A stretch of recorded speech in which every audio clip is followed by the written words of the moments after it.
When Steel talks, everybody listens.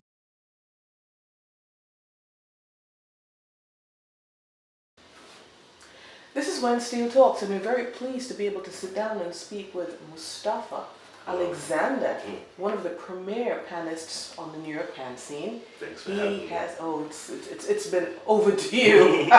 So thank you for being here. My pleasure. And we've seen you grow up like a lot of the people in the New York pan scene. We've seen you grow up from a very young person and of course into a young adult at this point, and we just really like to get to the bottom of what made you develop this love for pan. It's now your career, and how did you really get started in it? What made you decide, like, look, this is an instrument that I really like and I want to spend time in getting into, even as a very young child?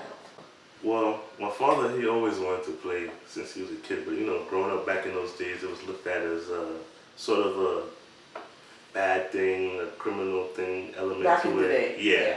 So that's how it was viewed, but not that. And that's necessarily the that. truth in all elements of it. Yeah. It had some of that, but it wasn't all of that. Mm-hmm.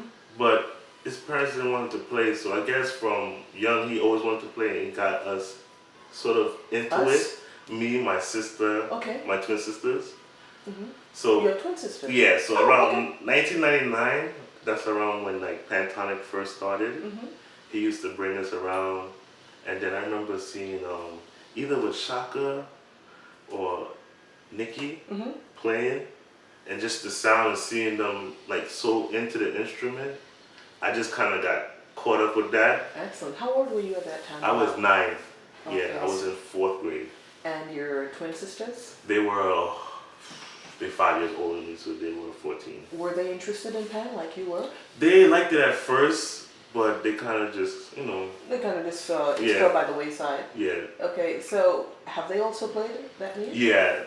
Yeah, they played that year. Well, one of them played Panorama that year, but they both got into stage side, and we did it for a year. But I'm the only one that kind of continued, and it's now become your career. My main job. What have you been able to share with your dad, considering that he wasn't able to play when he was younger? Has he ever thought of getting into it? Has he gotten, or is he just living vicariously through you? I think he enjoys to see like how much I've done with it, and he doesn't. I guess he's proud of you, I'm sure. Maybe it's never too late, and I wouldn't be surprised if he ever picked up the instrument. But he's more just like to see me or me pass it down to my kids. So, all right. So that makes him happy. And what is it especially about pan that really captured the imagination? I mean, you spoke about Shaka, Nikki, and just I think it's a little bit more than that. That was part of it, but it's something to do with, I think it's more scientific, more than I can explain in words. Something about the acoustic and the overtones of the pan that resonates. That I think it has because it's not just me. I don't really hear it anymore like how I used to when I first got into it, but when I do my events and people who never heard the instrument, I see that spark that I saw in myself. They might not want to go that far into it, so I might. But they're really curious as to what is this instrument. It's the sound that really is like so unique to them that sounds different from every other instrument. And I played other instruments and I still don't get that type of feeling, that resonation deep within your spirit, I suppose. Yeah. Okay, what is it like? We'll get more into your career and how your journey to that point. But what would be one of your key moments in playing for an audience or clients when they're really not sure the pan or what they may have been exposed to prior, and then you get into it and you demonstrate this is an instrument? Talk about a few of those moments. So one of my things is a lot of my clients are people that are not really exposed to the instrument. So what they might expect from the instrument might be the more gimmicky things people might call. So I would tend to like the stereotypical view of the pan. Yeah. So I would give them that first. So they can relate to it and bring them in. Especially the relate part, because a lot of times these upper class people, this is the way they experience it is through vacations, just for a couple of days. Understood. But it's in their memories and it's in their. That's what they expect at that Yeah. point. So once I give them that, it brings them in and they become so interested in the instrument that some people get offended by this because they be very close to the instrument, whereas if I was playing piano, it's just sort of this kind of understood respect to, you know, observe and stay away, whereas As opposed to Yeah. yeah. But I It's learned an over informality. yeah, I learned that has to be taught because we had Beethoven, Chopin, people that brought this piano instrument to a certain respect that you can't just automatically expect for our instrument. Nobody goes to the piano and looks at the keyboard and what do you do? Yeah, yeah. They don't go up on stage and just Yeah. But I'm pretty sure it was a point in time when it first came around they did that. You know? Well, Or maybe. stuff, you know? Yeah. Well, that's for any instrument. So I think there's certain things that we have to build up. But what I say that to say is that it brings them in, and I like the fact that they're so interested where they were not standoffish, where I could let them try it, I could show them a classical song, the range of what it could do. What's the reaction for some of those who you think? Especially when I play the classical stuff, because usually a lot of musicians or people who are into music that never experienced steel pan, they're the most interested. So when I play the classical and stuff like that for them, they're so amazed. Wow, okay, this instrument, this pan can do something And else. not that it could do it the way it sounds, I think is the number one thing. Well, we have a master at it, so therefore. Yeah, but it's not just me. It's But it is a skill set. yeah. I don't want to take away credit for myself. Okay.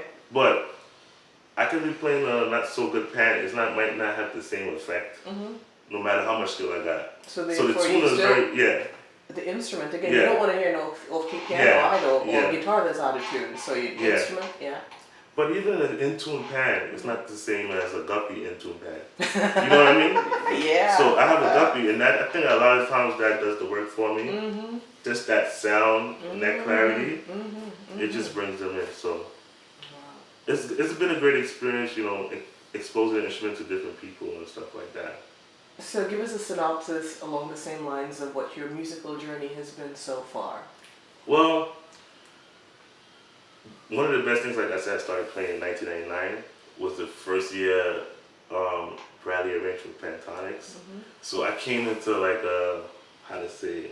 You're celebrating 20 years. You're Oh, a veteran wow. in the craft. I don't even think of it like Yeah, that. this is 2019. Wow. So therefore, 20 years. Happy 20 20th Thank you. anniversary as a band musician. Thank you. But yeah, as you know, that year was probably the best years to ever start as a musician.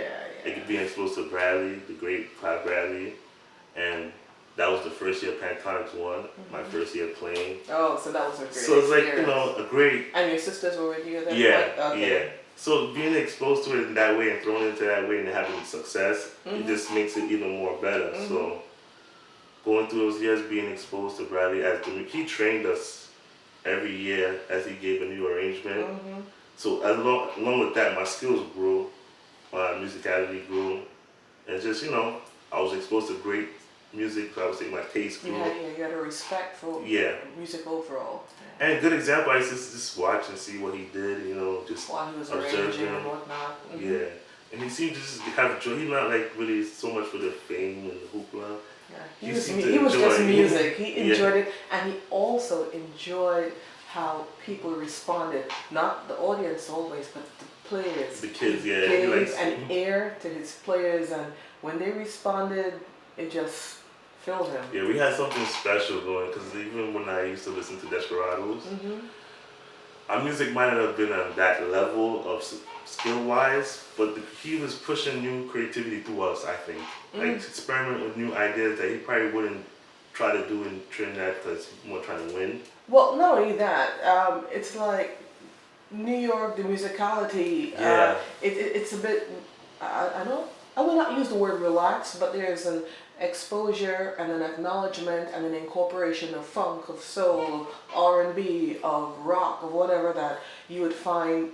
You know, an arranger going back to Trinidad not always would want to go that way. And that could probably be the radio out here too. Yeah. So therefore, I think, you know, also Pelham Goddard was the same thing. If you would listen to some of his arrangements here for Marsicans, Yeah. totally off the charts, Yeah. as opposed to competent arrangements back in Trinidad, but definitely more traditional. So Yeah, that's a Clyde great Bradley point. took just total control and just ran with that. Yeah.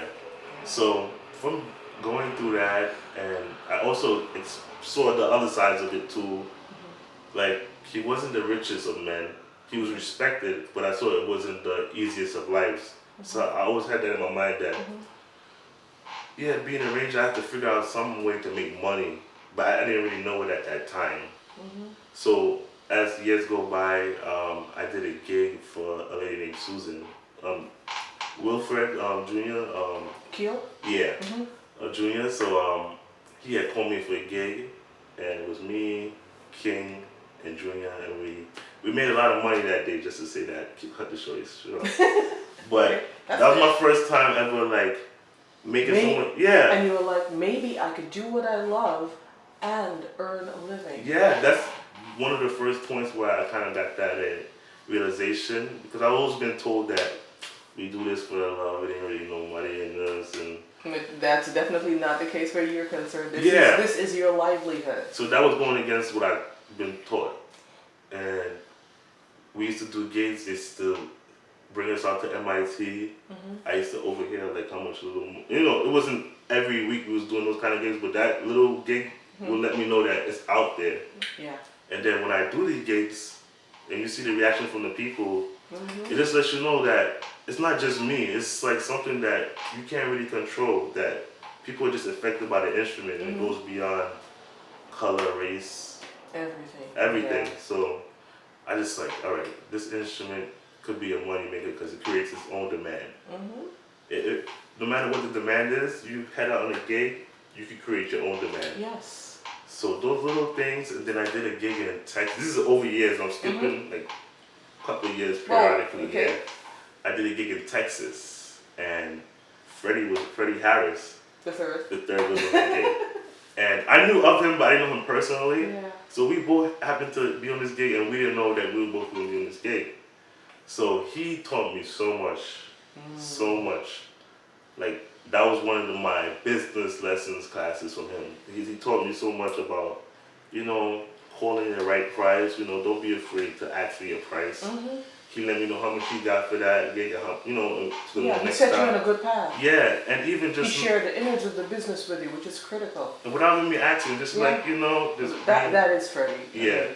That's just Freddie. And not only that, he gave me tips on performance, on like picking my tracks, on how to entertain the crowd, but still being myself, but just little hints. He shared what, because he's already been on that circuit, still is, but he was sharing with you as an up and coming artist. Yeah. That's great. And he also showed me how to have fun in the game, stuff like that, Yeah. I mean, we're two different people, but I just take... But there's some basics or some elements that will remain unchanged. Yeah. Yeah. So I'm forever thankful for the Freddie Harris III. Now he's just great. Yeah. He's just a great person. Now you're also a trumpet player. Yeah. And talk about what lessons or what elements of that have really assisted and I should say influenced and even in some way maybe shaped your approach to, performing on steelband. Well, I always wanted to play trumpet since I was a kid, because in music class in Brooklyn schools, they didn't have a lot of budget, so we used to have to make our instruments sometimes that resembled the same techniques that you would need to play the real instrument. So we made some type of canoe thing where you had to use the armature that you would use for a trumpet. And I was really good, even though it was a fake thing, I was really good at second or third grade. So I was like, if I ever get a chance, I'm gonna learn trumpet. So skip years now where I go to school now. I went to 5 Towns College where I got in on steel pan, but I couldn't use the steel pan in school because they didn't have the program for it. And a teacher, you couldn't use it as your primary instrument. So I had to pick up piano on the fly, and my minor instrument had to be what I could pick from different instruments, but I picked trumpet. So that was the way I got into it, and from instant, I was ahead of my class with it. I just took a natural taking to it. And I remember the armature. I didn't really have to be taught. I mean, I developed it, but from the instant I could make a note, and where other people wasn't able to. Yeah, they were still trying to get there. Yeah, so it's really... And it's very, it's the closest instrument to me, for me. Maybe, no, it is to me the closest to pan. Okay. Just the metal and the overtones. It's not as good as pan, but it's the closest and powerful. powerfulness. Okay. So, how much practicing, do you do as you maintain your craft, your skill set, and build? Not and much. And what goes into it? Oh, I used to practice a lot, okay.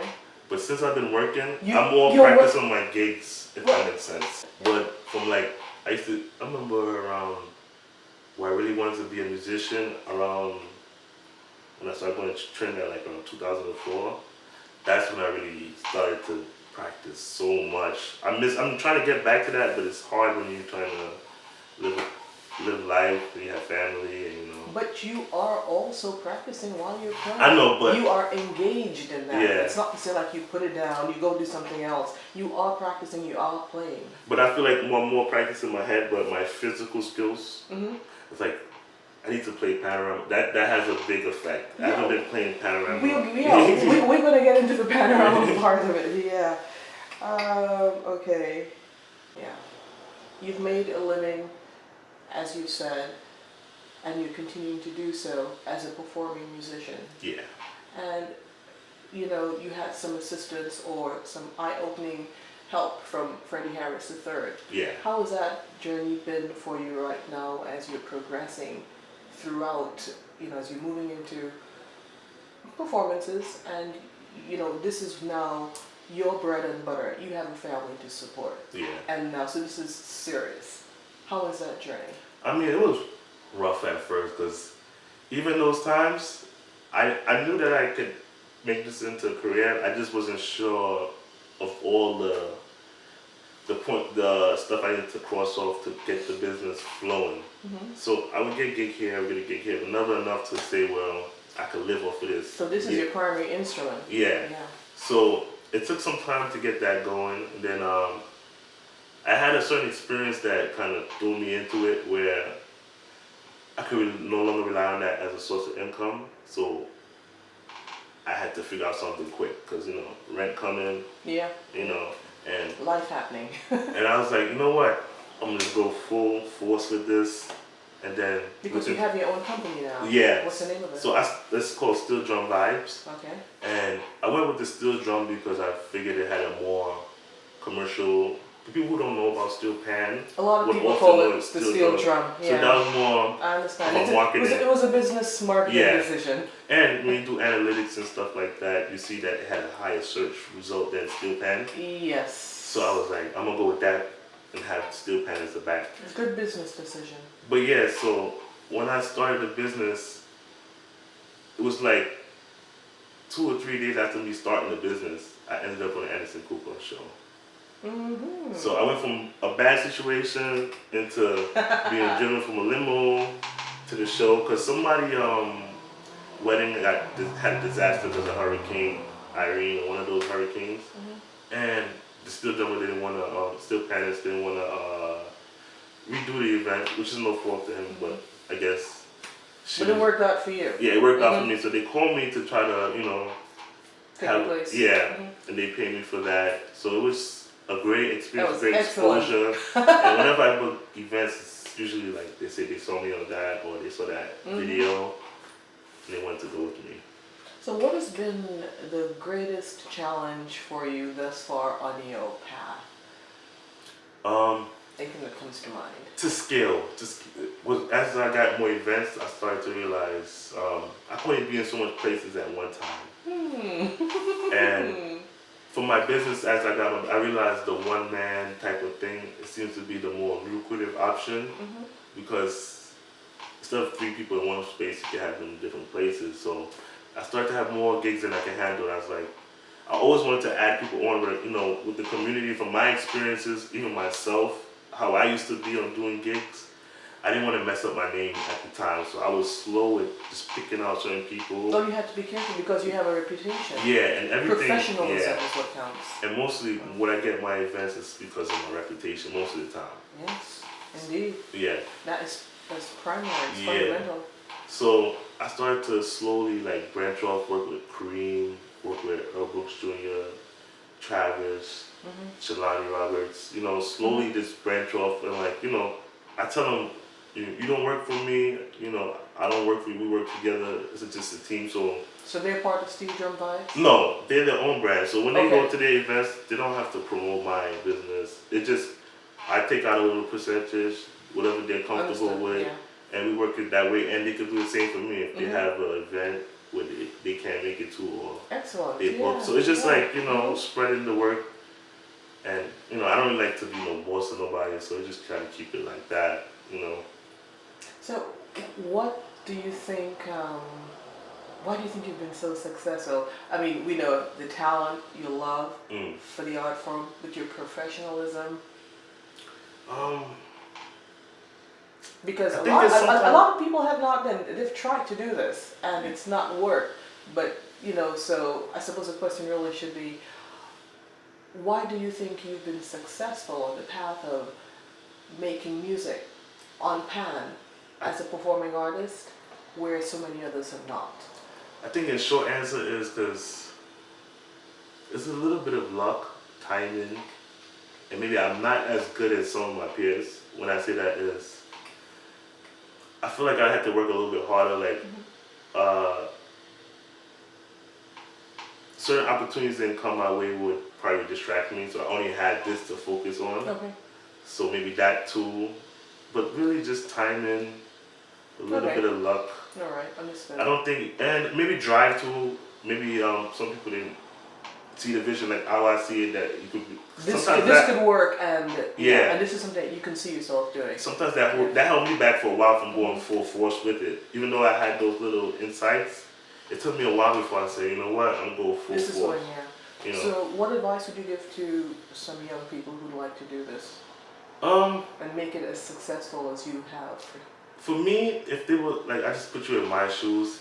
The best way is not to really rely on nobody. You can always reach out to me, and I always help out. But the best thing is if you can get things going on yourself, make you more powerful, as far as what you can ask for. You know, I can't take. Not to say I would take advantage, but nobody can really take advantage of you, even if you're working with them.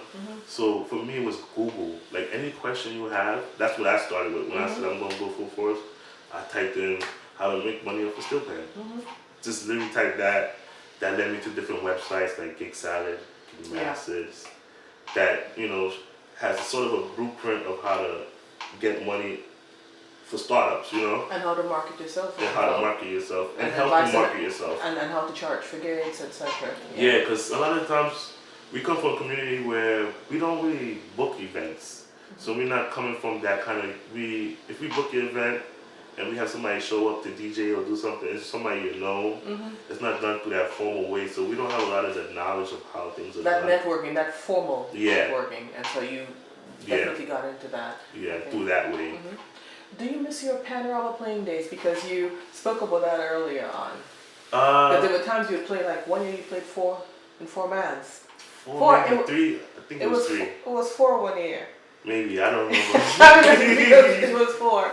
It was interesting, but you were. Yeah, that's tough stuff. Not more just on your body, not even skill wise. Yeah. But so do you miss your panorama playing days? Yes, I do. Because you were at the Pan Yard and you dropped by to see what it was like for this year. It's the most fun thing is just the whole experience of like learning the song, The bonding. the bonding, the fighting, the the commuting. arguing, all the stuff, And then when you come and if you win, or even if you don't win, it's still an experience, For the most part, what I missed was I got so addicted to Clive Bradley music that was one of the main reasons why I didn't play. It wasn't so much, I didn't start Because my he business. passed. Yeah. The music too, I just was so used to his that there was nobody that was filling that gap for me.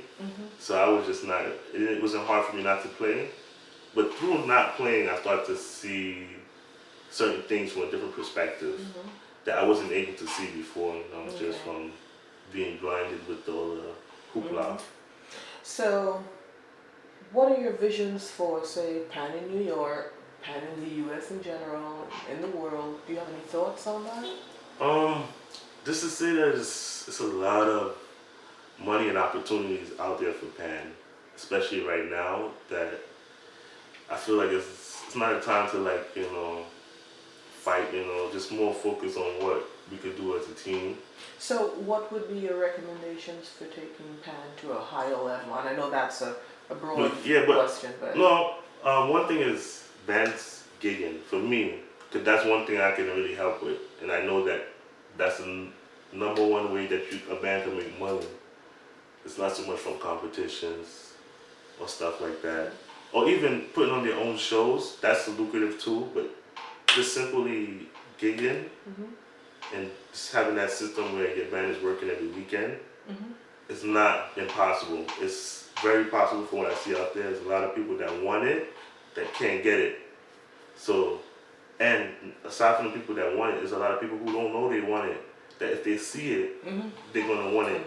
Either participate, support in some kind of way, because it's so addictive.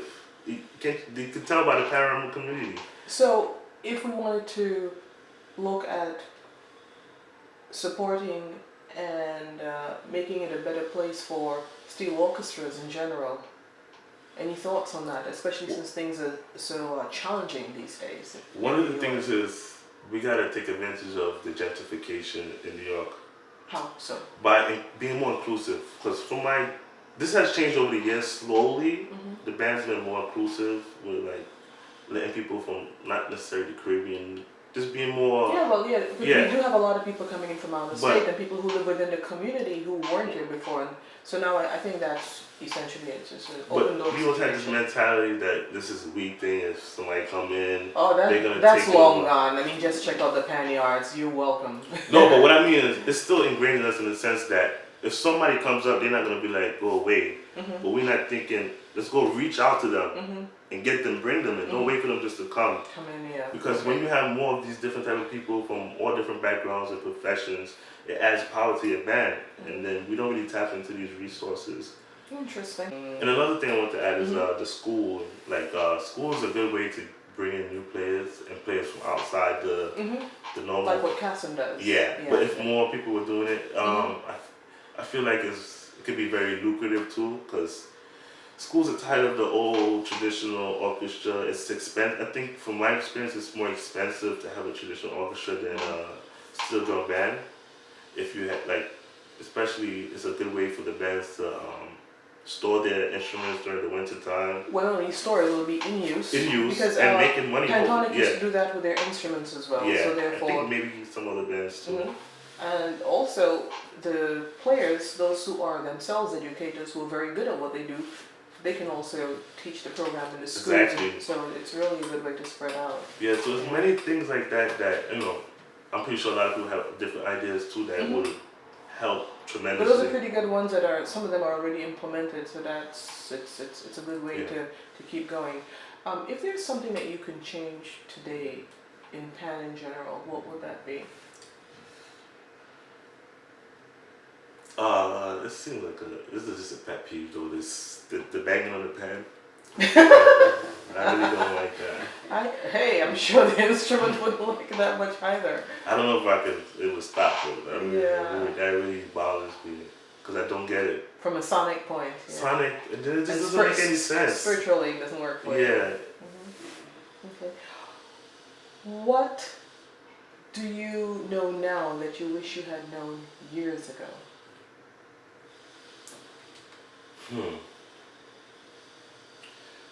I don't know, because I say it might mess up things. Okay.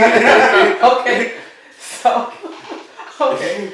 Talk about, no, you had a CD out? Yeah. Let's talk about your CD. How did that come together? How Well, long ago was it? It was like around 2011, 2010, Okay. where I was just trying to figure my way at that time. Okay. Are you going to be recording again at some I'm point? thinking about it, I'm just kind of waiting for more inspiration. Okay. 'Cause Yeah, at that time that's key. Yeah, I was inspired at that moment because I had an album called The Versatility of Steel. And it was just an idea of putting different songs that would showcase the instrument and what it could do. Versatility, yeah. Which ended up kind of being my business platform for when I do my events. So is it still available? Well, I have to redo it, honestly. I wanted to re-release it. Okay. Because that was more of something I just released to play To get yourself out there. and Yeah. just let people okay. know that I'm taking it serious, and get feedback too, So I did that whole thing by myself. So the quality is not probably the best as it would probably if I was to do it now. So that's why I'm probably gonna want to do it over. Okay, so therefore, so with some time and inspiration, Yeah. we can expect another one from you. So if people want to find you, social media, It's just my name, Mustafa Alexander. okay, And and that's Mustafa, not Yeah. PH. It's FA Mustafa Alexander, and And that's on Facebook, Facebook, Instagram, Instagram. and my website. You can find me at www.steeldrumvibes.co. steeldrumvibes.co. Yeah. Okay, so this is how people can find you, they can contact you, then they can engage your services. Yeah, definitely. I mean, feel free, especially the kind of community, anybody looking out for work or just trying to To make get some. themselves out Yeah, there, you're willing to share some of your journey with them Yeah. and your experiences. yeah, because I had like Same people as like same as Freddie Harris Yeah, has done. I Yeah. hear you. Okay, well, Mustafa, this has been really, really great. thank you for having me. Oh, overdue, overdue. My Thank you pleasure. for being here, and all the best. May you continue to be even more successful. We're looking out for the second CD, Definitely. or until that happens, the reissue of the first one. They Whatever probably it come out at is. the same time. Okay, this is excellent. Thank you, Mustafa. you. All the best. All right, appreciate it.